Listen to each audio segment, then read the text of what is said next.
시편 9편 말씀 같이 보겠습니다. 주님, 나의 마음을 다 바쳐서 감사를 드립니다. 주님의 놀라운 행적을 쉼 없이 전파하겠습니다. 가장 높으신 주님, 내가 주님 때문에 기뻐하고 즐거워하며 주님의 이름을 노래합니다. 주님 앞에서 내 원수들은 뒤돌아서 도망쳤고 비틀비틀 넘어져서 죽었습니다. 주님은 공정하신 재판장이시기에 보좌에 앉으셔서 공정하고 정직한 판결을 나에게 내려주셨습니다.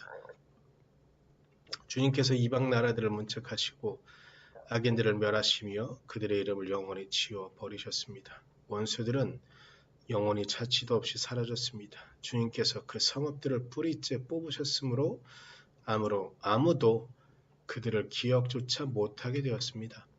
주님은 영원토록 다스리시며 심판하실 보좌를 견고히 하신다.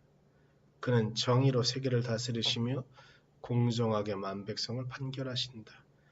주님은 억울한 자들이 피할 요새이시며 고난받을 때의 피신을 견고한 성의이십니다. 주님을 찾는 사람을 주님께서는 결단코 버리지 않으시므로 주님의 이름을 아는 사람들이 주님만 의지합니다. 너희는 시온에서 친히 다스리시는 주님을 찬양하여라. 그가 하신 일을 만민에게 알려라. 살인자에게 보복하시는 분께서는 억울하게 죽어간 사람들을 기억하시며 고난받는 사람의 부르짖음을 모르는 채 하지 않으신다. 주님, 나에게 은혜를 베풀어 주십시오. 죽음의 문에서 나를 이끌어내신 주님, 나를 미워하는 자들에게서 받는 고통을 살펴 주십시오. 그렇게 하시면 주님께서 찬양받으실 모든 일을 내가 전파하겠습니다. 주님께서 베푸신 그 구원을 아름다운 시온의 성문에서 기뻐하며 외치겠습니다. 저 이방 나라들은 자기가 판 함정에 스스로 빠지고 자기가 몰래 쳐놓은 덫에 자기 발이 먼저 걸리는구나. 주님은 공정한 심판으로 그 모습 드러내시고 악한 사람은 자기가 꾀한 일에 스스로 걸려드는구나. 악인들이 갈 곳은 스올, 하나님을 거역한 문나라들이 갈 곳도 그곳뿐이다. 그러나 가난한 사람이 끝까지 잊혀지는 일은 없으며 억눌린 자의 꿈도 결코 헛되지 않을 것이다. 아멘. 주님, 일어나십시오.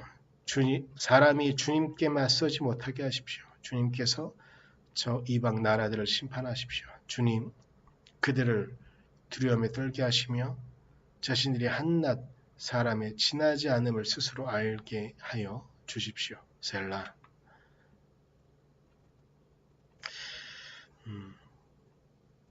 우리가 이 땅을 살아가다가 참 많이 겪는 일들 여러 가지가 있겠지만 그 중에 하나를 좀 생각하면서 우리가 오늘 말씀을 좀 묵상하면 이 말씀이 더욱더 가까이 우리에게 다가올 것 같습니다. 상황은 이런 겁니다. 우리가 살아가는데 의지할 곳이 없는 거죠. 그리고 의지할 사람도 없는 겁니다. 세상에서 나 혼자 있다라는 고독감을 갖게 될 때가 있습니다. 그런데 그런 건 개인적인 어떤 감정적인 문제 때문에 그럴 수도 있는데 오늘 시편 9편을 더 친밀하게 느끼기 위해서 좀 상황을 생각해 보면 이런 겁니다. 우리의 잘못은 없습니다. 아무리 생각해 보아도 우리는 잘못하는 게 없는 거죠. 그리고 우리를 공격하려고 사람이 파둔 함정들이 있습니다. 그래도 사회가 좀 공정하다고 한다면 그 억울함은 조금 지나면 해소되어질 겁니다. 정의를 외칠 수 있기 때문이죠. 그런데 사회가 악하고 모든 사람들이 정의와 공정에 대한 관심보다는 각자의 이익 그리고 힘 있는 자들의 이익이 우선되어지는 사회를 살아간다고 할 때 오늘 시편 9편을 읽으면 마음에 더 큰 위로와 더 큰 은혜를 경험할 수 있을 것 같습니다. 오늘 시편 기자는 말하는 겁니다. 8절의 말씀들을 좀 보면 그래서 더 친근하게 다가올 텐데 8절의 말씀에 정의는 공정은 어디에 있는지 묻습니다. 어느 곳도 의지할 곳이 없어진 상황이 된 것이죠. 그런데 그런 상황 가운데 제가 오늘 제일 은혜되는 부분은 10절 말씀이었는데요.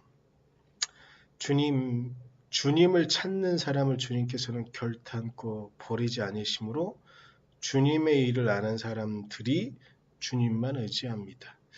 주님을 아는 사람들이요. 그러니까 주님을 알지 못하는 사람들은 피할 곳을 모르니까요.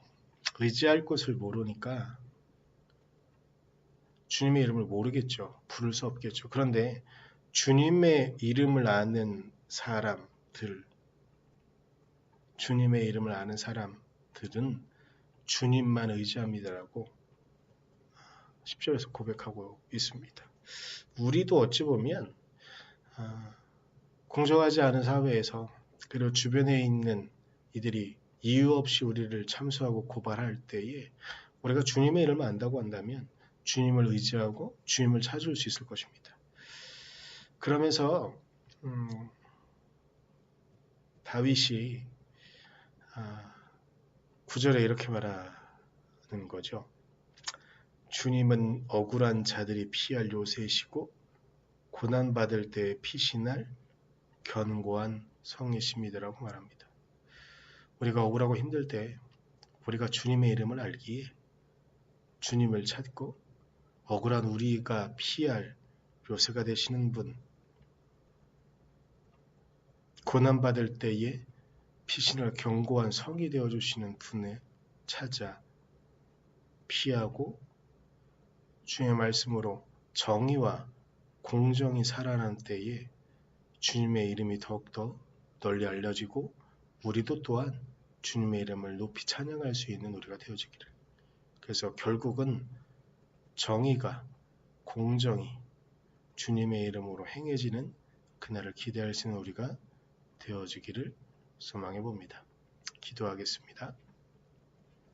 주님, 주님의 은혜와 주님의 사랑만 의지하고 주님의 능력 가운데 나아가기를 소망합니다. 하나님, 우리가 아버지의 은혜 가운데 하나님의 사랑 가운데 나아가게 하시고 우리를 이끌어주신 하나님의 은혜, 우리를 돌보신 하나님의 능력 가운데 우리가 이 땅을 살아갈 수 있도록 하나님 우리를 붙잡아 주시고 우리가 온전히 아버지의 사랑 속에만 있도록 우리가 주님의 이름을 알기에 주님의 이름을 찾고 의지합니다. 주님, 우리를 숨겨주시고 우리를 위로하여 주시고 우리를 결국 당신의 정의와 공의로 세워주셔서 이 땅에 억압받는 자들, 이 땅에 상처받는 모든 이들과 함께 주님이 승리하시는 날, 주님의 정의가, 주님의 공의가 살아나는 날 우리가 그 사랑 가운데 거할 수 있도록 우리를 붙잡아 주십시오. 오늘 하루의 삶 가운데 또한